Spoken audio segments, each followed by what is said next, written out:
to Bet from Rose McDowall on Revenge of the 80s radio. While most of the world has been hunkered down quite a bit under a self-quarantine or even a lockdown, a lot of lives and routines which have been taken for granted were altered a bit, or maybe even altered a lot. But many of us are working on cunning plans and other ways to get through this, including Rose McDowall, who's with me now on Revenge of the 80s radio. She's working on some new stuff. Welcome back to the show, Rose. Oh, hi. Great to hear. It's great to be there, or here, as opposed to great to have projected there. That's right. We're all self-quarantined, so we're kind of virtually here or virtually wherever we want to be, hopefully. Yeah, exactly. In our mind. Or maybe anywhere we don't want to be.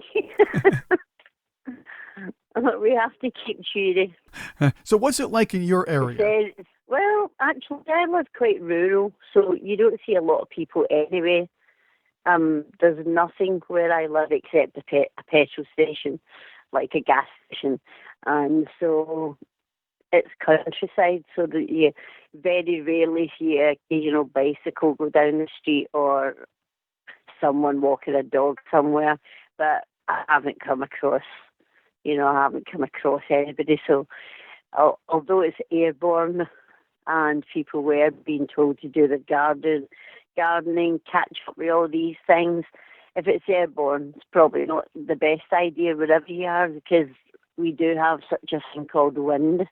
Yes, yes. and people are being told, well, first of all, the government was saying things like, do not go to your holiday homes, for those lucky enough to have them. But I think that was to keep people away from the country. But now they're saying that if do not go up, because lots of people were trying to go up from England to Scotland, to get away from it, because it's quite bad in London. So I thought they were just telling them to stay away from their holiday home so as not to spread it. But I think it's kind of more like, don't take it with you, keep it contained where it is. But the wind is taking it up there anyway. They're now telling people not to go hiking in the mountains because it's there too. But you don't know what's right and what's wrong, and you don't know what information you're getting that's real and what isn't. And actually, I'm kind of cut off, so I don't get a lot of information except what I look up on my phone. But I just think, I know this isn't just like a normal flu, but they have been waiting for this pandemic to happen for ages, and they're just totally unprepared for it. And now that it has happened, I guess we just have to sit it out, because all flu-like viruses do eventually die out themselves. They will become very strong, peak, and then fade away. Whether that's to do with the weather or not, I don't know, but that's usually the reaction of something like that. I mean, I watched a program on Netflix just before the shutdown, and it was about pandemics. It was just like good movie though. It was like my mind does not think, oh, coincidence. My mind goes straight to conspiracy theory before it goes to anything else, And it's like, right, who could have done this? But I actually think that the government had to become really vigilant about it, because people weren't paying attention and putting other people's lives at risk. So I think the government quite possibly went way over the top with it to keep everybody housebound in order to get them to listen, because people, especially younger people who don't have any sense of mortality, really, it's not until I had kids that I realised that I might die. Yeah, those youngins. When you've got a responsibility, like another life. But most people, I mean, I do hear in London that there are people with beatboxes playing reggae and doing what they do. And I hear that there are little clumps like in Deptford in London where people are doing stuff like that. The police aren't stopping them. I guess the police just don't want to get involved in anything. It's like everybody's been told to keep off the streets only for emergencies. But my hope is that after this, that basically human beings will become more humane. They will actually start caring about other people. They will have more empathy for other people because everyone's going to have suffered in one way or another.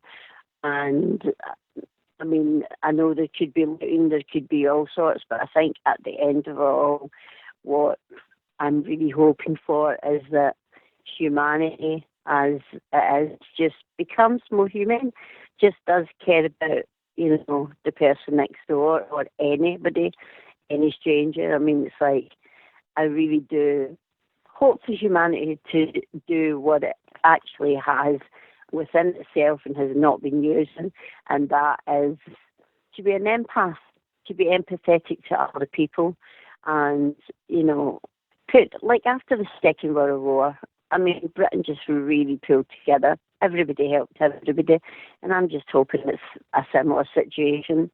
I know it's a terrible thing to go through for that to happen, but it's better it happens sometime in the way the world was going. Rose McDowall is with me on Revenge of the 80s Radio. Yes, we're all hunkered down at the time of this recording. And you're right, people might come out of this a lot more empathetic to each other. And even if you have neighbors or relatives that you can't see or you can't visit them, give them a call or check up on maybe the older lady or older gentleman down the road, see if they might need supplies if you're going to go out shopping, and drop some off on their front porch. We can all pull together. You're 100% right. Yeah, there's a lot of people in Britain doing that.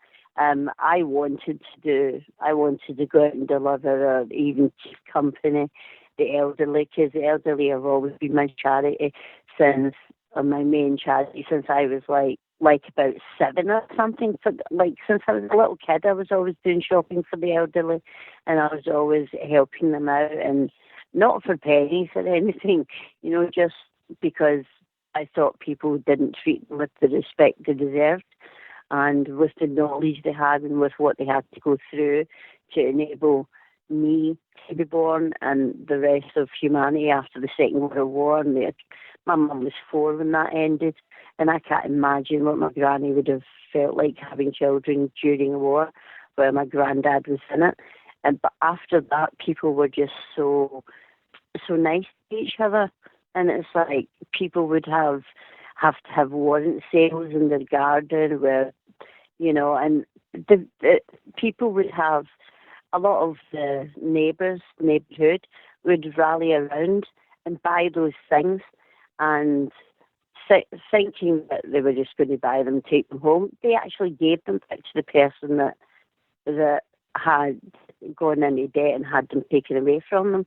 So that sort of mortality, that sort of mentality is really what I'm hoping for. I'm hoping that there is giving and there is caring and there is sharing, and there's no need in the world for hate.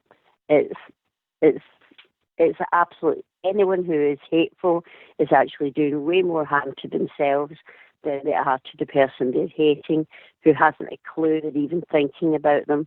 So all the bad feelings are stuck within the person who is holding them. And that has always been a belief of mine. So even if I'm angry with someone, I let things go very quickly because it's self-destructive.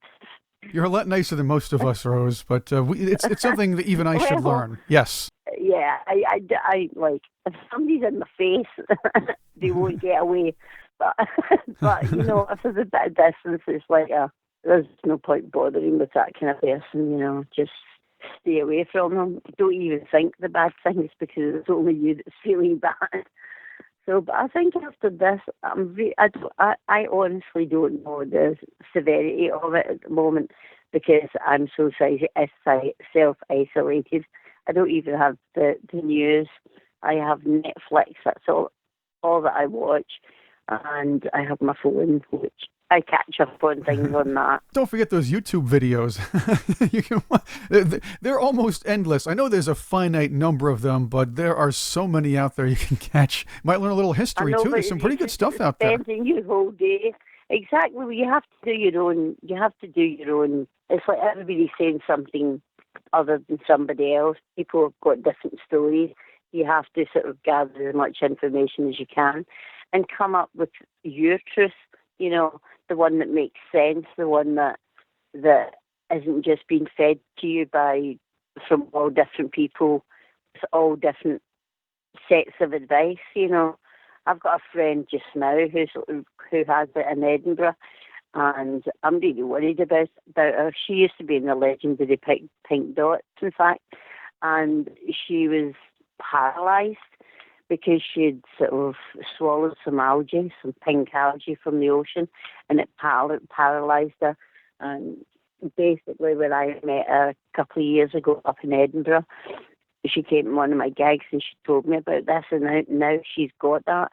Now her immune system is compromised a lot because she actually was able to walk around on crutches occasionally, but sometimes she's really knocked out, and I haven't spoke to her yet today, but she's resisting going to hospital because hospitals are where all the diseases are, right?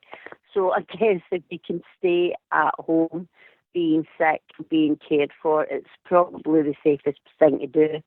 It's because when you go to the hospital, that's where all the infection is, and you're more likely to catch something in a hospital when there's a pandemic going on than you are or even get through it if you're at home.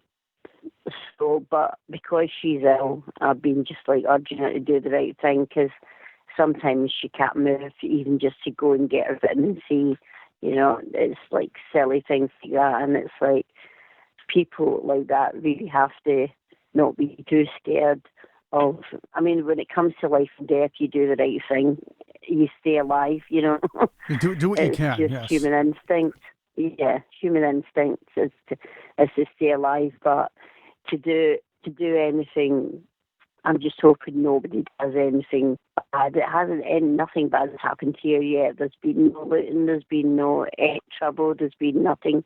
We have had thousands of volunteers in Britain doing things, and I mean people going out every evening, and clapping. And instead of the minute silence when someone passes, they're going out.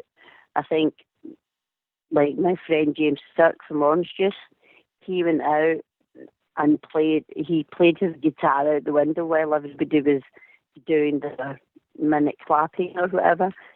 And I can't remember the song he played, but he did it in Jimi Hendrix style, which I thought was really funny for James Kirk. But it was an uplifting song that he had done.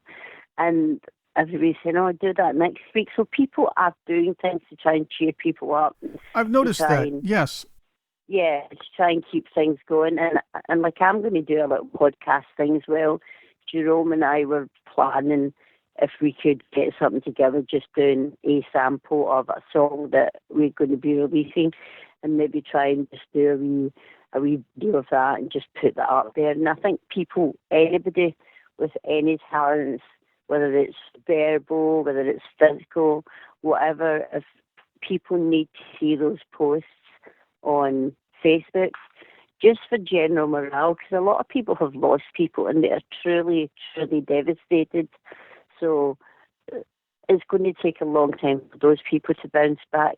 But for the ordinary person who's just hasn't actually touched them yet, try and stay up, because the minute you let your defences down, as in you get depressed, you're really solemn, you're opening yourself, your immune system will weaken as well, because it's all connected, mind and body. If you don't have the will, then you might not make it. So have the will. Have the will for if you don't care about yourself, care about your mum, care about your granny, care about your kids, care about your neighbour. It's everybody needs to help everyone right now. And I tend to be the wee person, if I'm on Facebook, that's ranting about this and ranting about that. a little bit. I do the same thing, though. Nothing like a little rant. Sometimes it angers people, but sometimes it gives people a good laugh or cheers them all up. Well, I know exactly. I do. I have a bit of a twisted sense of humour. So I need to be a bit careful right now because people are taking. I mean, sometimes my twisted sense of humour doesn't come out in twisted sense of humour to somebody. It comes to people think I'm being serious. I love the Rose McDowall rants, Rose. Rose McDowall is with me on Revenge of the 80s Radio. Straight ahead, let's talk, or maybe rant with Rose a bit more. Since yesterday from Strawberry Switchblade on Revenge of the 80s Radio, Rose McDowall is here with me now. Another thing you did mention, though, is there are some artists out there who are trying to cheer people up, and my hats are off to... Well, I would say my hat is off, but sometimes I wear 2 or 3 hats at the same time. So they're off to guys like J.C. Carroll of the Members or Paul Collins of the Beat, who are sitting in front of the camera playing some guitar and singing to all of us. And that's a lot of fun. It does mean a lot to people who are shut in. There's quite a lot of that going on. There's quite a lot, and I think it's great. Not just for the people that they're putting that out for, but for them. Because when you're singing, when you're playing guitar, when you're doing something like that, it generally lifts your spirits personally anyway. So I think that people doing that, even if they're doing drawings or art, even if somebody goes on and does a knitting show, teaches people how to knit, do you know what I mean? Stuff like that, I think, might sound stupid, but we don't know how long this is going on. So by the time next winter comes, we might need some more woolly jumpers. Rose McDowall is with me on Revenge of the 80s Radio. Rose, you mentioned Jerome Alexander. You're working on a new project with him. Yeah, Jerome Alexander, he was in a band called Dead Cuts. And he's worked with many, many people, like way older than himself, and he's only 40-ish. And so he's worked with a lot of people. But he's a great guitarist, and he's a master of effects. And this is something I've always wanted to do, because it's something I like to do, is play around with my guitar and effects. But I've never taken it on stage with my band. Not really, because I'm usually doing 12-string rhythm while I'm singing. So, but Jerome and I are going to do this really lush of guitar soundtracks and loops, and we're not going to limit it to guitar. We'll use other things as well, but it's going to be more soundtracky than it is. It's not good than it is poppy, if you know what I mean. But me and him have started working together, and we've done quite a few things already. So we were thinking we may put a wee podcast up or something. But it depends how lenient the moving about is. Where I am, fine, but he lives on the other end of London. But you can go around London, but as it's not a necessary thing to do, we might not be doing it. But until somebody told me the government here was getting a wee bit lax about it, I don't know if they were telling me that sarcastically, or if they have got some hope. You know, I don't know that all the equipment, it's taken too long to come in. Nobody's getting what they want. People are scared to go to hospitals, scared to leave their house. Again, at the same time, you can see a group of people walking down the street when you're not allowed to walk down the street with anyone except one person, you know. Well, we do need fresh air, Rose. We do need fresh air sometimes, and if we're careful, a little trip outside's not that bad, I hope. Yeah, I've got my mask on. I was about to pop down to the shop just now, so to get some supplies in, because I've got my mask, I've got my rubber gloves, I've got whatever I need, got my witch's hat on. That usually puts quite a smile. A woman the other day, I went into the shop and she says, "Tell me you're not going to a fancy dress." And I said, "No." And she said, "Well, as you leave the shop, could you please take 2 bunches of flowers? You've really cheered me up. You put a smile on my face." And I just thought, it takes something that, I wear witch's hats all the time. And people usually make fun of me, but now it's like, I'm making people smile. That's a good thing to do. Whether they're laughing at you or laughing with you, you know. I don't care. It's just me. The bottom line, though, Rose, it's good to wear the mask out there, too. In fact, Rose, I find that people are much happier with me wearing a mask. And sometimes they just say, hey, why don't you go out and wear a paper bag instead over your head? Because they don't want to see my face anyway. Well, this is a time where everybody can go out without looking like. But the thing is, people just think it's a zombie apocalypse. You know how popular zombie TV programs have become? Not that I'm one of the people that like them. But, there's no zombie apocalypse. There's just something's gone wrong somewhere, and we just have to wait until they fix it. The powers that be, we don't get to know all of the information. The powers that be have messed up, and they have to fix it. And we have to wait, be patient, be nice to other people. If you're going to get cranky, go into your bedroom and have a good scream. Then come out when you're too worn out to be frustrated about anything. That's not doing anybody any harm. Because there are censors all over Facebook now because it's bringing out. This is bringing out all sorts. Yeah, you get a little stir crazy, all quarantined and everything. You want to maybe go in a room and scream, or go into a room, run around in circles, and do some cartwheels. Although I'm not sure if I can do cartwheels anymore. Anything to keep it going. If you get a room big enough, you're lucky. No, I think that's it. You get frustrated. Don't take it out on anyone else. And just have a wee scream at yourself, or scribble on a piece of paper. Put it to some use. Get your guitar out. Let it scream away. That's right. Nobody's going to come to your door and complain, are they?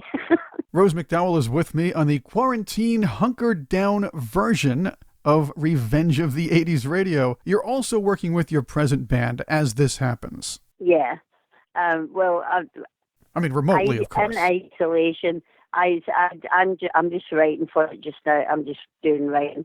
This is, in fact, if people just thought, look at the time off work you've got, look at all the things you want to do that you couldn't do at home. People will be decorating, people will be writing songs. All the people in bands, there's going to be a wave of new music coming out of this. If you look at the positive side, and I know that it's very hard to do that when it's in such a bad state, but if you look at the positive side and try and find a positive side, if you can't see one, then there's going to be a lot of good stuff after this. In fact, probably everything's going to be good stuff after this. The creative juices are flowing. Yeah, exactly. The minute you walk out your front door, it's like a new world, right? And it's like, it would time to start again and do it better this time. Be nicer this time. I have a lot of ideas, or I get a lot of ideas sometimes when I'm alone or in the self-quarantine, or maybe even solitary confinement, if you want to call that. The problem is most of them stink. So that's just the way it is. That's what I've just been saying. I just hate being in jail, because that's what it's like. Even if you're surrounded by your own signs, it's still like being in jail. But all I have to do is walk to the garage, get in my car, got my mask and my gloves and scarves and everything, go to the shop.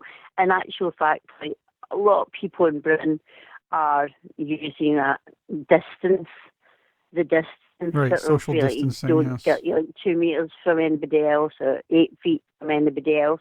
People are doing that in shops and queues. They're stepping back. They're waiting. Well, from what I see, I've heard otherwise from other people. But out here in the country, it's like people are being safe. The fact that it's airborne doesn't mean that you're necessarily going to be safe if you go cycling or running. It doesn't necessarily mean that you are going to be safe because it's airborne. But if you've got your mask on and you take the most precautions you can, then there isn't really much else you can do, and people will go a wee mad. There'll be a lot of divorces if it doesn't stop soon. I can see the divorce rate going up. Yeah, that's going to go up. That's going to go way up. Yeah, totally. So everyone out there who's married, give your partner a wee hug and remember they're going through just the same as you. I know we've been creative here. I've been working on my items here and trying to hone skills, things like that. You've been writing, you've been working on your music. Still, the lockdowns can get boring otherwise. How else do you pass the time? Well, I'm not a TV person, so I usually only watch TV when I go to bed because it helps me to fall asleep because I'm a terrible insomniac. And if you've saw any of my posts, you'll know that because I'll say it's bedtime at 7 o'clock in the morning. And oops, I've missed it. So I just can't go to sleep. So I watch Netflix at night time. But during the day, I do my music stuff. I have plenty of time to do some decorating because I've not been in this house very long. So I've got that to do. It's just persuading my son to order the paint on eBay for me, because he has different ideas of how we should be looking after our money. You don't need this and you don't need that. And I'm thinking, well, do you know what? After all of this, I'd love it if I just woke up one day, it was all over, and the house is just how I wanted it to be. And for me, that is what is important. Not, stuff like that. You do the things that, that have been nagging at you to do, you need to do this, you need to do that, but you're working, you don't have time, blah, blah. Now you have the time, and this time is not to worry. It's not, because there's nothing you can do about anything. You can't fix something by worrying about it. Just go by the guidelines, and that sounds mental coming from me. Telling people to do what the government tells them doesn't sound like me at all. But I don't think I just use your common sense and just keep your family safe. And at the end of it, hopefully, there'll be a lot of good things to look forward to. And a lot of people are doing things for free. I mean, all these like podcasts and stuff that are coming up, all these little things that are happening, that's great. It's great for occupying people. It's great to boost people's morale, because I know plenty of people that will be in tears right now, and for them, there is an end to that as well. There is an end to the tears, and because it's generally people with underlying health conditions, not always, but that are dying. So if you keep yourself healthy, don't just. I mean, I'm like, I've got no place to talk, so I'm diabetic, and I bought myself a whole bag of sweets and chocolates. See, sweets and chocolates can help anytime. Yeah, absolutely. Cake. When you feel down, cake. That's the medicine. But no, I am taking it seriously, and it's like, it's a good time to get your life in order, to prepare for when you can go out there and actually do the things you've planned. Just sit down, get your notebook, plan, think positive. Nobody's pushing you right now. There's no phone calls demanding things. There's no, we've got a wee sort of like lull where we can catch up with all the things and sort ourselves out and have time to think about the important things and then work towards that. And hopefully at the end of it all, we'll have a nicer planet to live on. And more importantly, be prepared for the next one, because it mutates every year, doesn't it, the flu? And I know this is not the common flu, but it's like we have to prepare ourselves for these things. And I think, actually, this might come across as a wee bit controversial, but I think, if you think of all these pandemics, all these flus, a lot like swine flu, bird flu, avian flu, like AIDS from monkeys, and this other outbreaks like bats, Zika, and even the one before was believed to have been caused by bats. You know what? Go vegan. This is the biggest advert on the planet for veganism. Because it's like, it is really, because It's seriously, as vegetarian, veganism is the biggest advert on the planet for it. All these animals are kicking back with all these nasty flus that you can't get from one animal. But if you kind of get across two animals that have spread this gene to each other, then a human can get it. And, you know, there's, just as I say, it's the biggest advert for veganism. I don't really upset any butchers, but you're a bad man. Or woman. I'm not sure if I could ever go full vegan though, Rose. I just don't. I have to because I'm dairy intolerant. I can't eat dairy. It makes me sick. So, and it was what I drank all the time. Milk. I never drank coffee. I never drank tea when I was growing up. It was always milk, milk, milk, milk, milk. And after my first baby, I couldn't touch it anymore. And then I became really intolerant to it, so I can't have dairy anyway. So, and I was vegetarian before, so I'm kind of folks vegan, but I don't really mind. You can get vegan everything these days. At least you can still have lots of sweets, though. Yeah, exactly. Except I like milk chocolate. I can't have that, but I can have the vegan equivalent. Does dark chocolate work? Yeah, dark chocolate's okay. And that's healthier. Yeah, absolutely, but it's not as tasty. I've got a sweet tooth,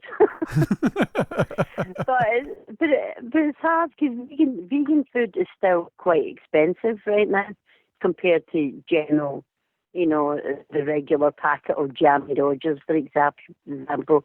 If you got them vegan, it's way more expensive and you get less.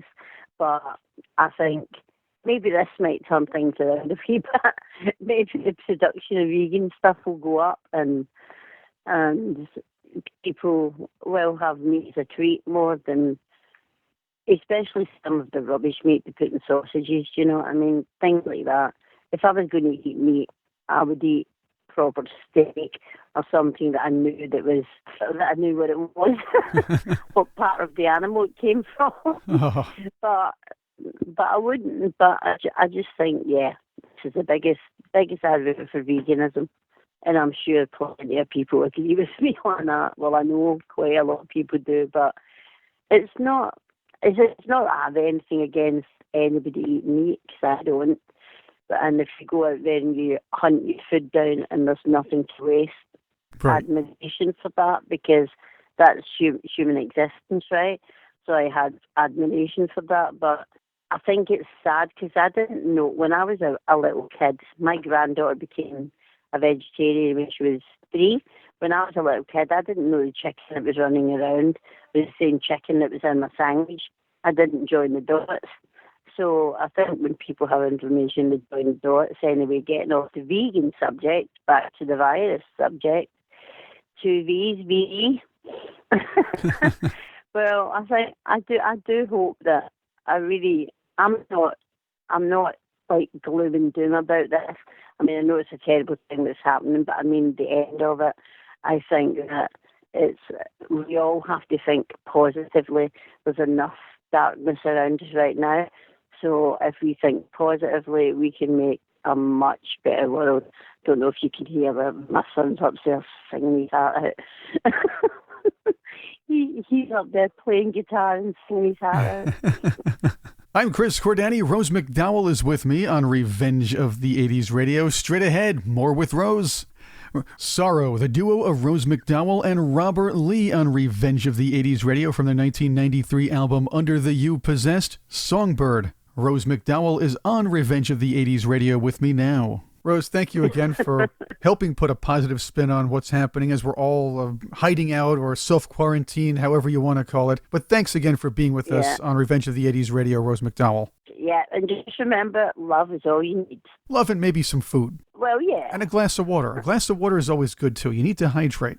Well, you can love your food and water. You can love that, too. That's true. So love, food, and water is all you need. Yes. Okay. Good. We have to make a nice analogy for that one so it doesn't sound so clumsy. Best of luck on the project you're doing with Jerome Alexander, too, Rose. Yeah, that I'm really looking forward to that, and getting an album out that's just like purely my stuff, like with my own band. I'm like, I've got time to do that now. You know, I don't have any excuses. So, and it will keep me happy. And everybody out there, stay safe, and let's... Absolutely. And vulnerable people, as brave as you are, stay indoors, because it's the vulnerable people that, I mean, I'm not allowed to go out and help and look after old people because I'm diabetic and I've had thyroid problem, so I'm high risk. So I can't help people in the way that I really want. I'd like to go up to the nursing home, sit and play guitar to them, you know, like some old 60s stuff, give them Bob Dylan, that's what they grew up with. Whatever they like, you know, whatever was their era, just go and do it. I'd love to do that, but I can't. I won't be accepted as a volunteer because of my underlying health conditions. But if you're fit enough and strong enough, do it. Just do it, because I've never had the flu in my life, so I actually feel a wee bit kind of, I've been resistant to everything. I've never had the cold. I've never had the flu. I'm kind of immune to things. I used to carry those things to my siblings, you know, but would never get it myself. So I've got quite a good tolerance anyway. Don't know if it's a blood group thing, because I've got a red blood group. I've got a rhesus negative blood group, so... You're kind of like an outbreak superhero. There we go. Yeah, here we go. You'll just see me flying across the ocean with my witch's hat and my broom. Sprinkle stardust of health all over the planet.